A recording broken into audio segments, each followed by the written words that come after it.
I'm a bit late, y'all. Sorry about that.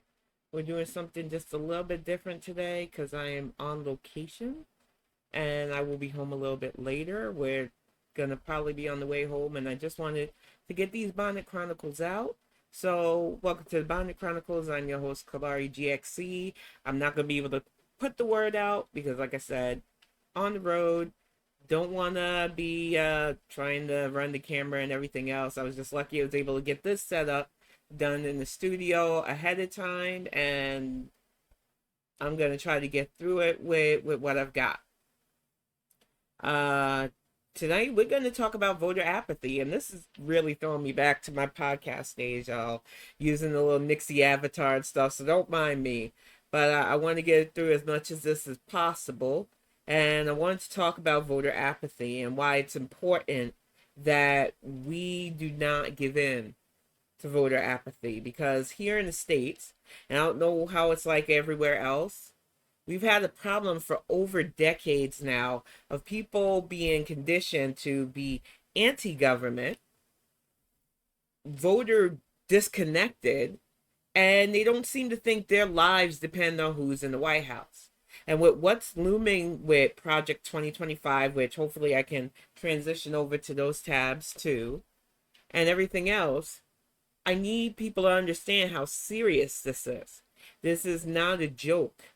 I feel like far too many people think that when they hear stuff like Project 2025, because they don't want to read the over 800-page manifesto, they don't think it's a big deal. Even Trump, which I'm going to get to hopefully when I get to that tab, wants to try to downplay the role of that. What troubles me about voter apathy, though, is that our media plays into it with talking about the current President Biden stumbling in polls because people think he's too old, you know, ignoring the fact that his opponent is an elderly man himself, a convicted felon now, and wants to initiate literal fascism. So when I hear people go that Trump is leading in polls, why? Who are they polling? Because I know a lot of us who don't indulge in such apathy, and I thought I'd change that over from the YouTube chat, so we might not even be able to see chat today. I am sorry, guys. I probably should have just postponed this to the next day, but as you know, I tend to do YouTube on that day. So I don't know. I don't know if anything is coming through, but I'll look it over and see if I even want to upload this one to YouTube later on. The thing is, with people trying to act like it's normal for a man like Trump to behave the way he does, and it's normal for him to be an actual running mate for Joe Biden, I don't get it. But now we have these celebrities who help with the voter apathy, and for those who never had to vote like their lives depend on it, saying stuff like, I think Joe Biden needs to step down, like George Clooney. Now, granted, George Clooney's wife has done amazing humanitarian work, and I think a lot of us give him a pass because of Amalia's work. But I'm telling you right now, he needs to stop. He needs to sit all the way the fuck down because he doesn't understand what he's doing when he says stuff like that. And the White House fired back after George Clooney called on Joe Biden to quit the 2024 presidential race. Last I checked, it's July. Our race is in November. He has already won the Democratic primary. So, and not many people ran against him because they knew it's dumb to run against an incumbent. And while in a pipe dream, I would like to believe that President Biden stepping down means VP Harris could step in, run, and win. With the amount of hate, misogyny, misogynoir that is going on right now, I don't think so. We need another 4 years of solid stability from the Biden-Harris administration before we could run strategically and get our first female president in Kamala Harris. But people don't want that. They want instant. And it's just frustrating to me that these celebrities, especially, do stuff like this without thinking of the consequence of it. And here, he's pictured with President Biden, but it's like he's being stabbed in the back. Let me bop this voter apathy thing out. Not that. And hey, Beans, I'm gonna be home soon. I'm trying to do this as stealthily as possible from where I'm at. And I didn't think it was gonna work, but I'm glad it worked.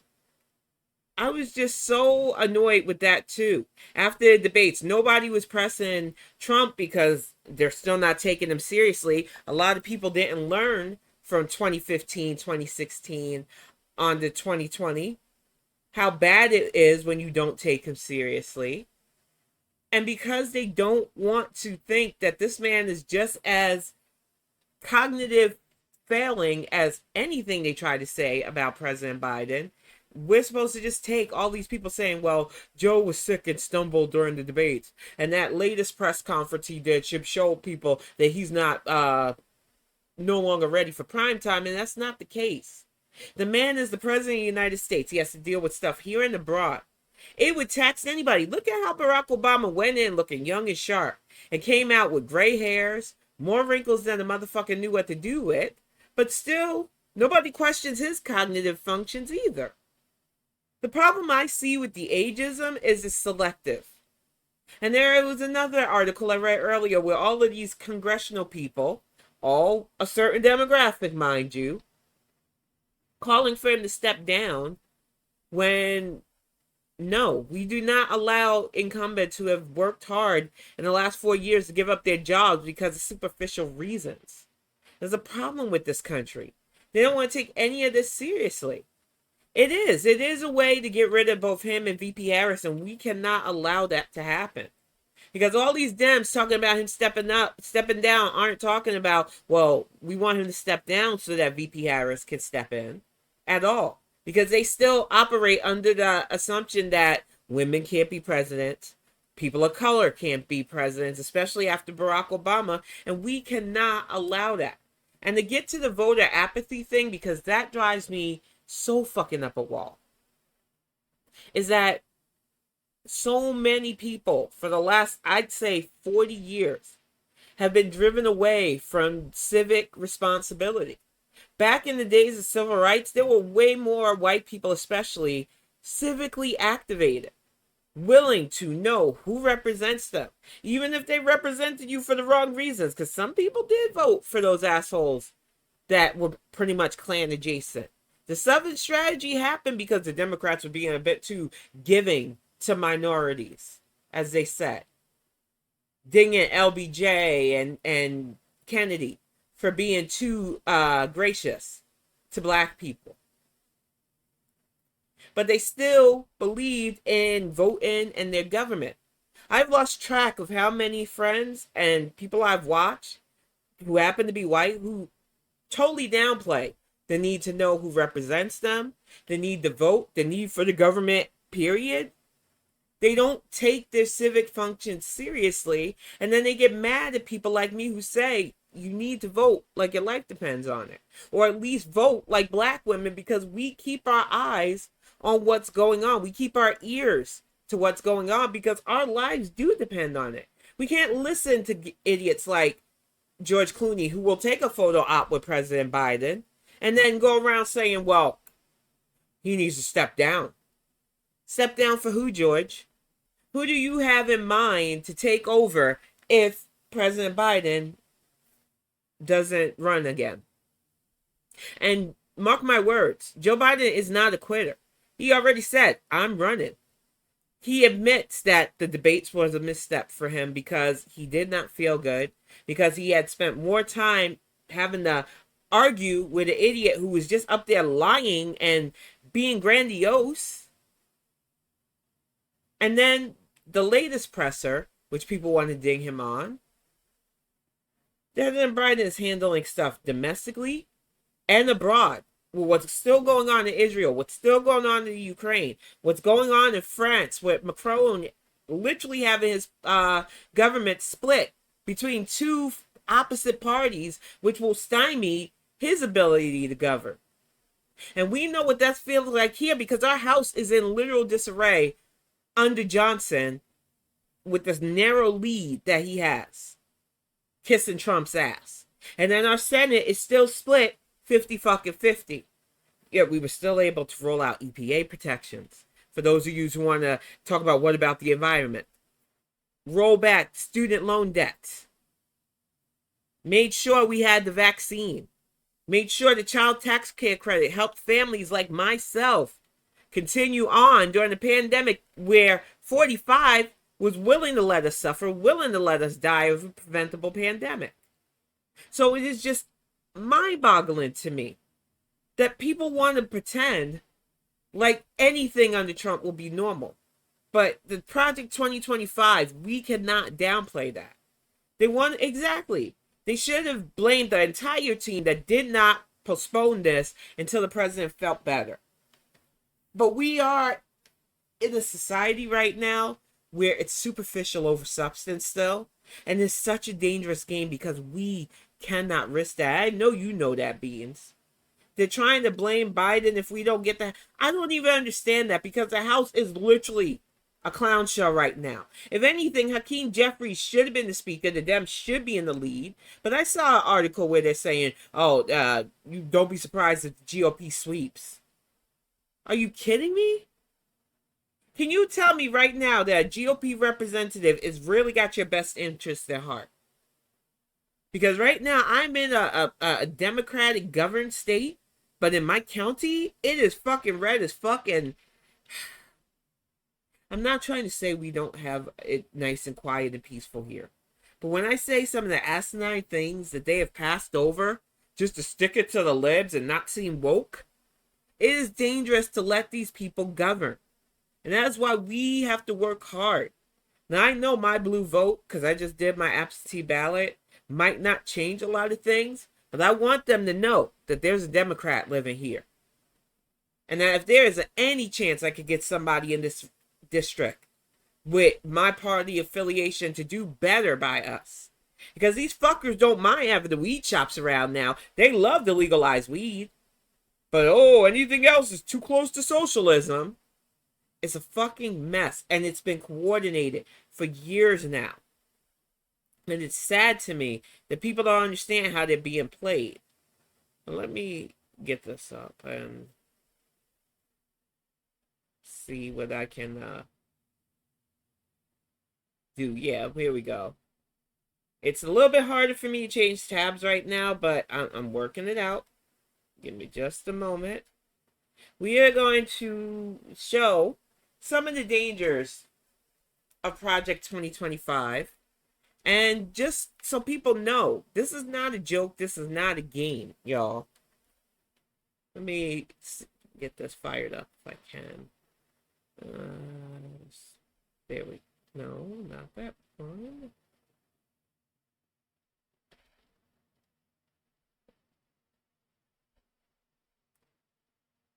Okay.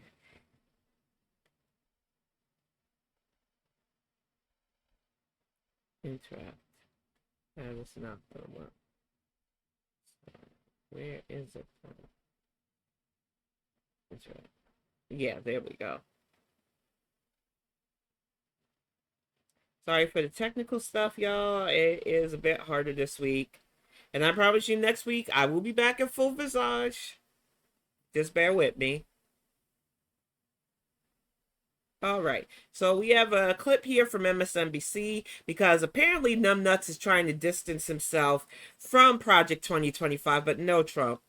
No, this is your baby. You're going to have it. Like you're trying to force other women to.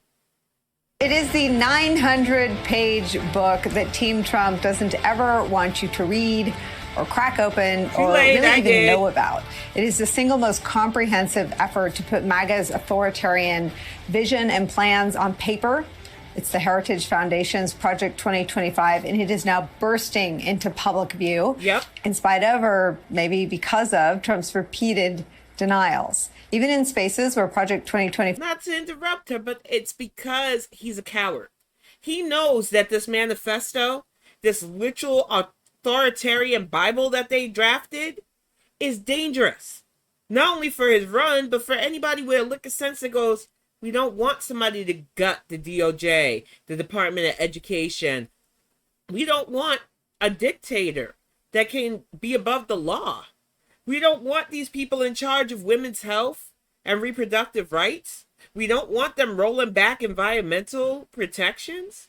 We don't want this Project 2025.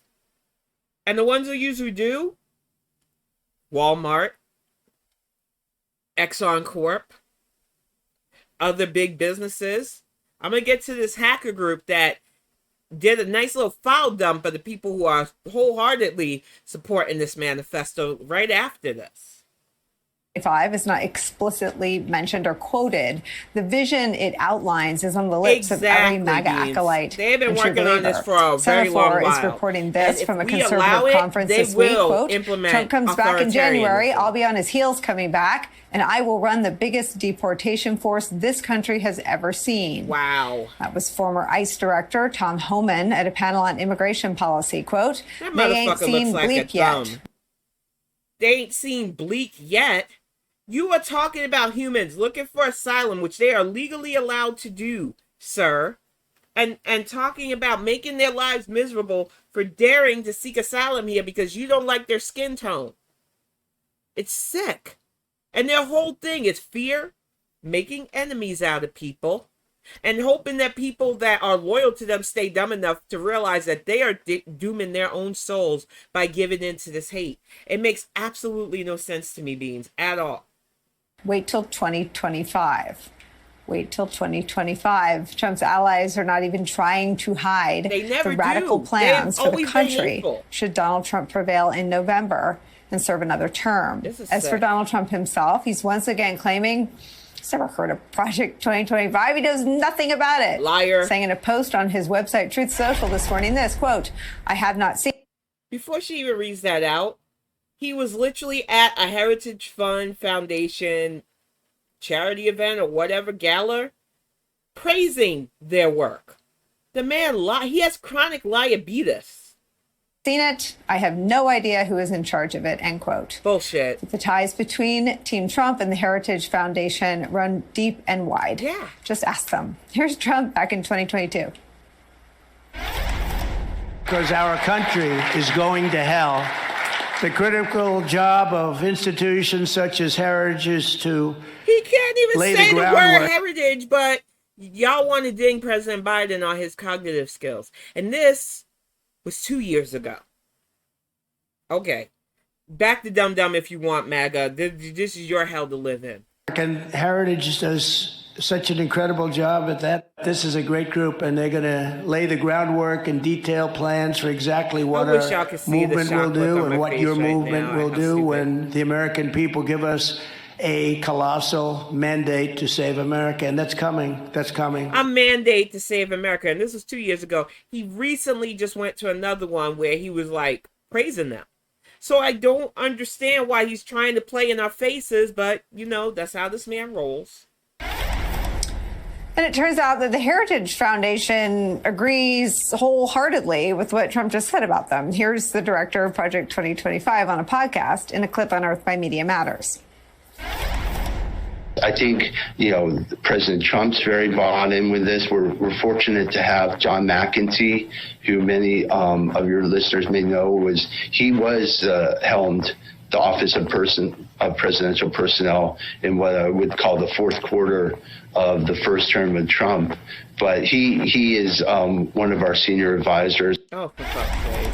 The Heritage Foundation will even play a large and public role at Trump's coronation as the head of the Republican Party next week at the convention in Milwaukee. And that's sick. And I know why they're calling it a coronation. Because this man wants to be king, and these idiots want to make him king. But we have presidents. This is a democracy. And we cannot allow these fuckers to steal our democracy. Milwaukee. The Milwaukee Journal Sentinel reports this, quote, the Heritage Foundation, that D.C.-based think tank that produced Project 2025, is among the sponsors of the convention in Milwaukee. Yeah, no shit. The group is touted as a convention partner on the RNC host committee's website, and Heritage plans to hold a day-long policy fest in downtown Milwaukee Monday, the opening day of a convention in which Trump will officially receive the Republican nomination for president. Which is ridiculous. And he said Milwaukee is full of bad people because it's one of the higher populated by black people cities. But yet they're going to have their little hate convention there. And they're going to crown the little wannabe king there. And this is why in November we have to show them that we don't want a king. We want a president who's competent. Point blank. This is scary. And too many people who are politically disconnected, as I said earlier in this broadcast, don't seem to fucking care that they're not even being secretive about this no more. Because they think they'll get enough of you apathetic fucks to stay home and allow these people to literally gut our country. Wake up. I know, oh, no, don't say the woke word. They don't want the woke virus. Stop it. Get help. Because you will not. I know you think your lack of melanin might help you survive, but you will not survive under this authoritarianism. Especially if you're white in one of the vulnerable groups like LGBTQ, Jewish, Muslim, because Muslims aren't just black and brown, atheist, anybody they consider elite thinkers or elitists or educated, not in the way they want us to be educated. We're on the chopping block. And I can't believe I have to say this in 2024. But you need to vote like your lives depend on it, because it does. I'll watch a little bit more of this, and then I'm going to get to that article that I want to share. And then we'll lighten it up with a little dark Brandon, because, like I said, not home yet. Hope to be home soon. Want to watch the rest of FFG and them. Don't want to have her on my phone in one ear while I'm doing this, but it's been a busy day, y'all. Project 2025 and its autocratic vision for the country, simply underscoring once again the stakes of the November election. It's where we start again today with some of our favorite reporters and friends. The president of Media Matters for America, Angelo Carasone, is back with us. Plus, NBC News correspondent, my friend and colleague Von Hilliard, is back. And former top prosecutor at the Department of Justice, MSNBC legal analyst Andrew Weissman, is back. Von Hilliard, I know you've been pouring through this on our behalf. What do you make? I mean, they are one and the same. McEntee is essential. He figured prominently in some of the taped depositions from the January 6th Select Committee. He was the guy that Ginny Thomas handed the loyalty list to. I mean, he's been in charge of the loyalty oath and the kinds of people and the staff being pure enough and Trumpy enough. He looks like Matt since the first Trump term. He's the Project 2025 guy who's so proud of his association. He talks about it on TV. Talk about this bizarre effort to distance Trump from Project 2025.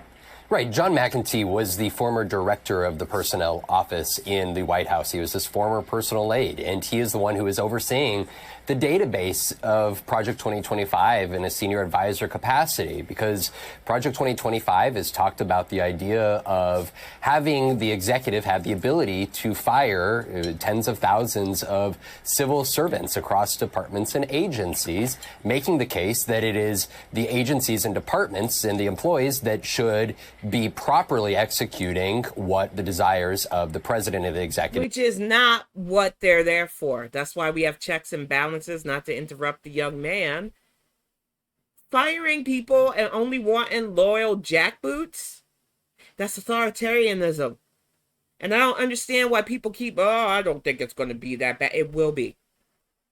The man doesn't care about the environment. He does not care about infrastructure, protecting us from pandemics or any of that stuff. Yet if we allowed Trump or any conservative to get in at that point with this manifesto as their guide, we would be fucked on so many levels. They want to roll back the FDA too. You all complaining about, there's been a stereo outbreaks and other stuff. You don't think it would be 10 times fucking worse? You don't think we wouldn't end up going through actual shortages under these fuckers? Not people like me, because I grow my own now. But trust and believe. If you ain't out there farming, you're fucked. office are. And so what they essentially have done over the last 2 years is sought to build a recruitment tool and ask questions of prospective employees who would be political appointees. And I remember watching a historical document on that, how they used to just put anything in bread. Anything from grinding up stones and bugs and paper fillers. And people don't think it would get worse under Trump, who already wants a manifesto to just fire and only get loyal people to them. And those loyal people don't give a fuck about cutting corners. They only want to make money. Yup, lead. It is insane to me that people think this would be better. I don't get it. Maybe it's because I'm a rational thinker. I used to believe back in the day that we could have rational mind conservatives in power, because there had to be a balance of parties. People like to call it a two-party system. No, it's just smaller parties are so fucking wackadoo, nobody wants to back them. But the fact of the matter is, I used to believe in that balance, and now I don't anymore. Because they have full-on embraced, the GOP has full-on embraced getting power and never letting it go. And they want to make a king instead of a president. It's fucking scary.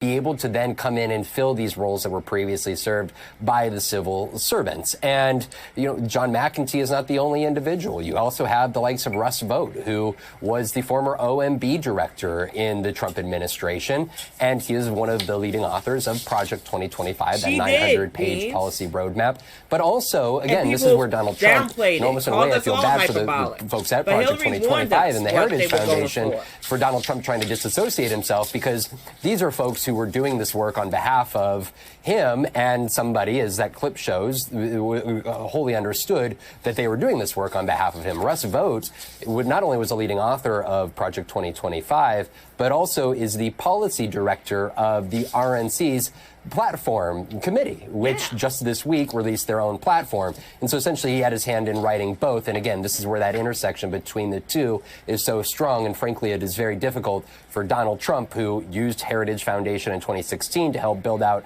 his personnel and policies for his first administration, to have a blanket denial of his association or familiarity with them. Exactly. And that's the thing that drives me nuts about people who act like Trump isn't just a fucking liar at this point. He'll even throw his own people under the bus or distance himself if it looks bad for him. He does not care even about the MAGA loyal, but they're loyal to him because they want to be open-faced racists and shit. They think he's going to make America great for them to call people the N-word again openly. It's fucked up. And I would be mad if I was part of these weirdo Heritage Foundation who literally made this manifesto for him, or a better conservative as they're hoping for now, and he did this. But that's what you get for letting this con man be the head of the face of your thing.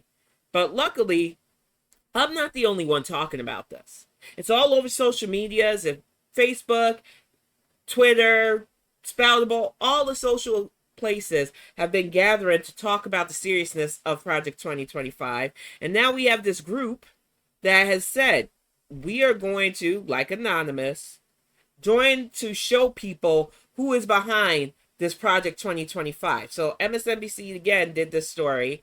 Hackers joined the fight to inform the public about Project 2025.